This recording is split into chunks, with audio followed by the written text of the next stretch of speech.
Welcome back to Paul's Tech News. Do you feel that? It's something in the air, a shift, a change that brings with it a tingly sensation of excitement and anticipation.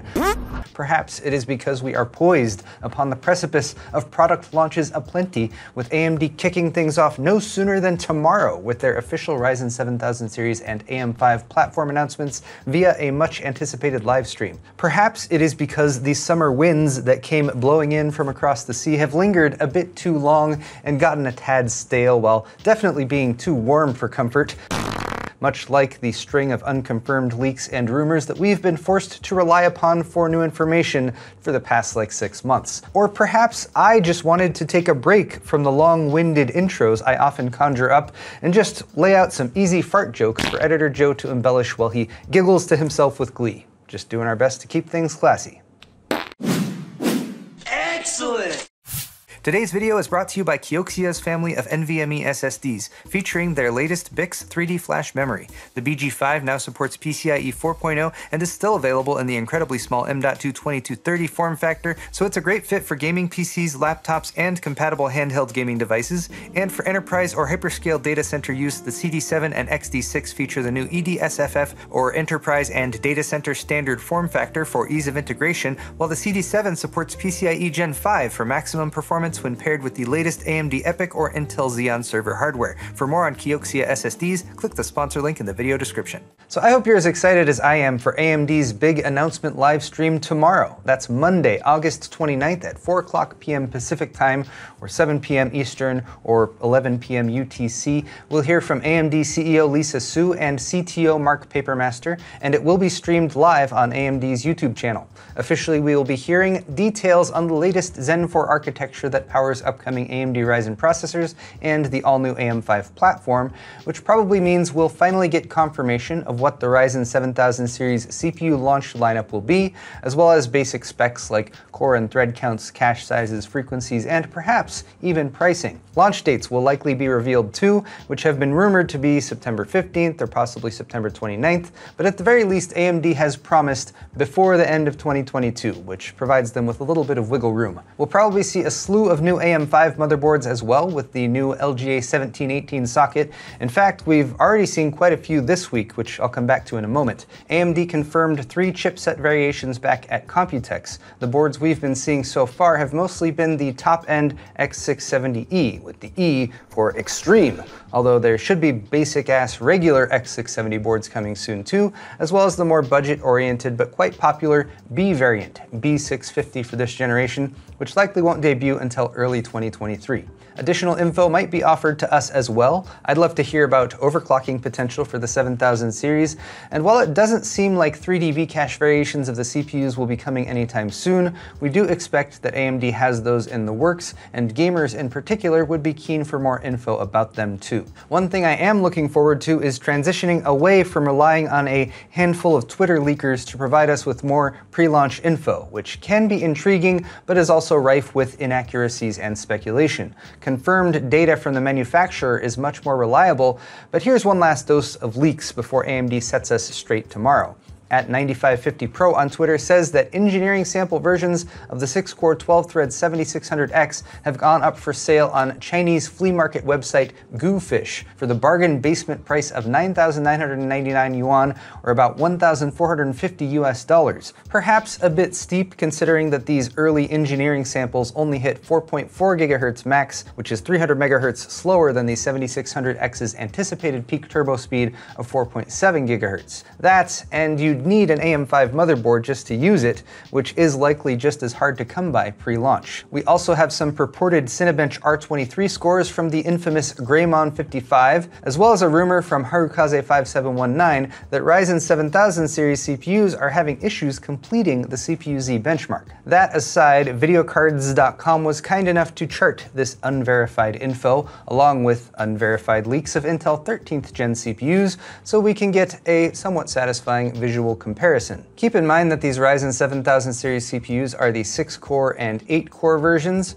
versus these listings from Intel that include the flagship 16 and 24-core CPUs, but the uplift that they are showing versus the 5000 series 8 cores, the 5700X and 5800X down here at the bottom, do look pretty good to me in both the single-threaded and multi-threaded tests. Cinebench is a common benchmark used by AMD in their announcement presentations, so it's possible that we'll be able to verify or debunk at least some of this info as early as tomorrow. And then there are the motherboards, X670 and X670E motherboards with the AM5 socket, LGA 1718 this time around with the pins on the motherboard instead of the CPU. And to be fair, we've been seeing teases for these boards going back to Computex in May, but more were shown off by Asus at Gamescom Germany this week, and MSI and Gigabyte are beginning to put up product pages for their new AM5 offerings as well. Asus showed off X670E boards, with ROG giving some love to smaller form factors with the Mini ITX Strix X670E-i gaming Wi-Fi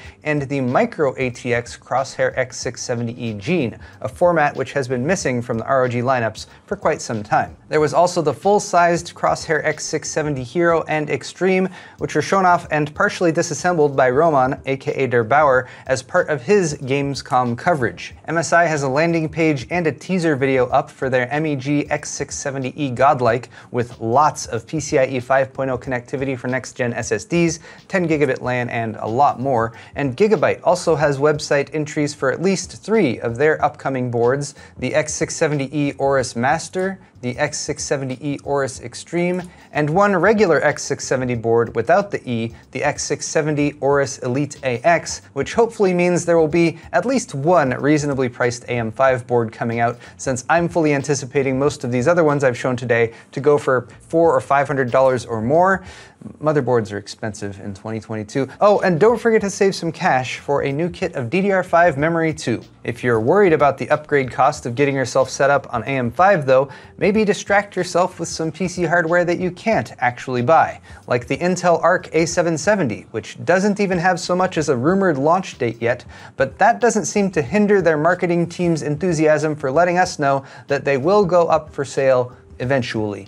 The intrepid YouTuber known as Robitech was enlisted to hand-deliver several A770 cards to several case modders, because what's even better than seeing a GPU you can't buy is seeing it installed in some godlike case mod that's equally unobtainable. They even drove in an A770-themed van that I assume also isn't for sale, and provided the A770 GPUs in a cool-looking circular container with blue and purple LED lighting inside that looks like something out of Stargate, and no, you can't buy that either. But hey, the builds they put together, assembled and signed by the modders, Liquid House, Bluehorse, and PC Works, are genuinely jaw-dropping, and despite the sarcasm that I'm laying on pretty thick in this bit, I am quite impressed with the design and execution of them. So how much do they cost? Lol, they're not for sale either, but you can win them, or the Liquid House build at least, through Intel's Gamer Days promotion, which runs from August 25th through September 30th, and there are other prizes up for grabs too.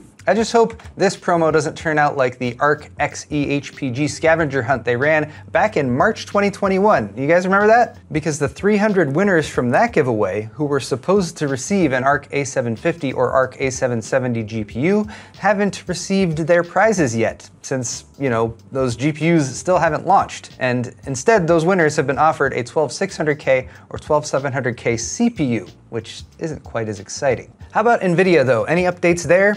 Yes, kind of, but it's just a brief mention from their Q2 2022 earnings call on Wednesday. Jensen verified that excess inventory is indeed an issue for them right now, so hopefully that means more GPU sales in the near future, although specifics weren't mentioned. And as for next-gen 40 series cards, he said, "We do have exciting new next-generation GPUs coming, and I look forward to telling you more about it at GTC next month." So that's that. GTC 2022 is scheduled for September 19th to 22nd. It is NVIDIA's very own GPU technology conference, and it seems likely that that is when official word on the 40 series will be revealed. Until then, I guess we have those Twitter leaks. There was big news for Twitch partners this week, as the streaming platform announced Tuesday that they are finally letting their most elite tier of content producers stream to other platforms, just not at the same time. Twitch partner exclusivity is over, yes, so partners can stream to other services like YouTube or Facebook Live without fear of contract violation, but simultaneously streaming to those while you're streaming to Twitch is still a no-no. So you'd have to do 2 streams if you wanted to be live on both platforms, one and then the other, although I'm sure streamers will be hunting for workarounds so they don't have to double their workload if they want to stream to another platform.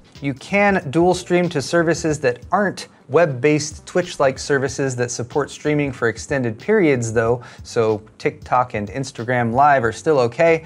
But as for YouTube and Facebook, Twitch says, we believe engaging with 2 streams at once can lead to a suboptimal experience for your community, which is a massive cop-out. Twitch actually meant to say that allowing viewers to choose which streaming service to watch their favorite streamer on can lead to a suboptimal revenue experience for their accounting department.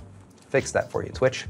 Speaking of a fix, it's time to get your weekly rapid-fire dose of bite-sized tech news. Here are your tech briefs. Corsair debuted their new bendable Xeneon Flex 240Hz OLED gaming monitor at Gamescom this week, and a bunch of tech reviewers, such as myself, got to take a first look at it as well. It's a cool concept for some, others think the bendy thing is more of a gimmick, but I will say that a 240Hz ultra-widescreen OLED panel gaming experience was really nice, regardless of the bending part. And if you're in the same boat, maybe consider LG's newly announced UltraGear 45GR95QE. That's the easily repeatable model name of this monitor right here. LG manufactures the 45-inch 3440 by 1440 OLED panel in the Corsair Xeneon Flex, so it's only natural that they'd develop their own monitor with that panel too. But theirs has a fixed 800R curve rather than being bendy like Corsair's. All the other stats are the same.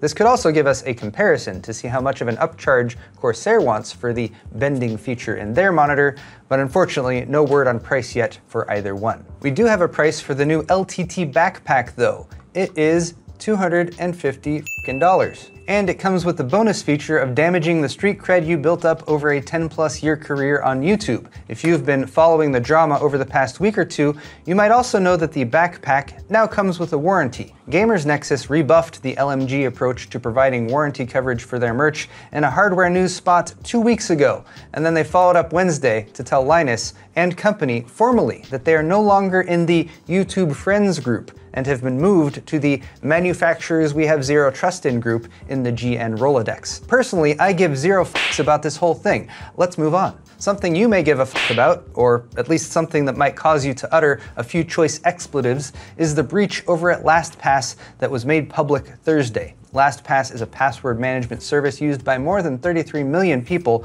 but fortunately it appears that no passwords were actually stolen in the breach that took place about 2 weeks ago. Source code and proprietary information seems to be all that the attackers made off with, although that seems dangerous enough in and of itself, but for now, users shouldn't have to take action to secure their accounts, according to their blog post. But wait, there's more. It was also revealed Wednesday that streaming media platform Plex was breached too, and this time, intruders accessed a proprietary database where they stole password data, usernames, and emails belonging to at least half of Plex's 30 million users. Passwords were hashed and secured in accordance with best practices, but Plex has forced a password reset for all of their users just to be safe. They say they've already fixed the root cause of the breach too, but a reminder to everyone, if you reuse login names and passwords across multiple sites, then only one of those sites needs to be breached for that information to be compromised. Try checking out haveibeenpwned.com to see if your credentials appear in any of these known databases. A couple more quick stories in a mini Tales from Space segment to end the show.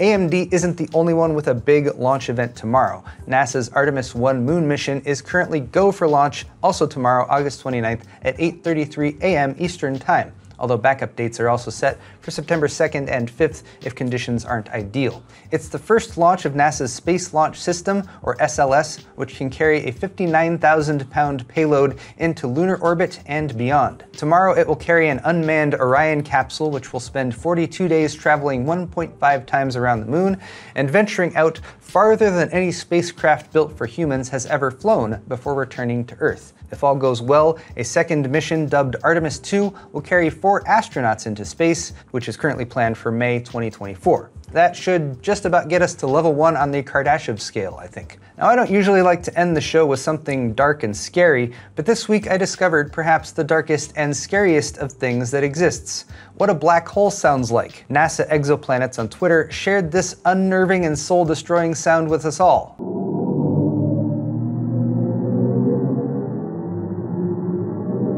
And they even explained that yes, there is sound in space as long as there is enough gas floating around to pick up the waves. The specific galaxy we are hearing is Perseus, and the data comes from NASA's Chandra X-ray Observatory. It has been amplified and mixed with other data to bring it into our hearing range, and if you listen long enough, you can pick out a whole range of creepy things you might be hearing. Ghostly apparitions, cursed demon spawn, or simply the agonized cries of helpless souls damned to an eternity of endless suffering. Almost like it's echoing back the pure raw pain expressed by PC gamers over the course of the GPU shortage. I hear them. They call to me. So there you have it, guys, the call of the void, and also the tech news for the week. And if you liked it, click that like button or leave me a comment down below. While you're down there, all the articles I talked about today are linked in the description if you're interested, and check out my store at paulshardware.net for high-quality merchandise, t-shirts, hoodies, beer sets, and more, including my new 8-bit designs. Subscribing to my channel is always a good call too. Thanks again for watching, everyone, and we'll see you next week.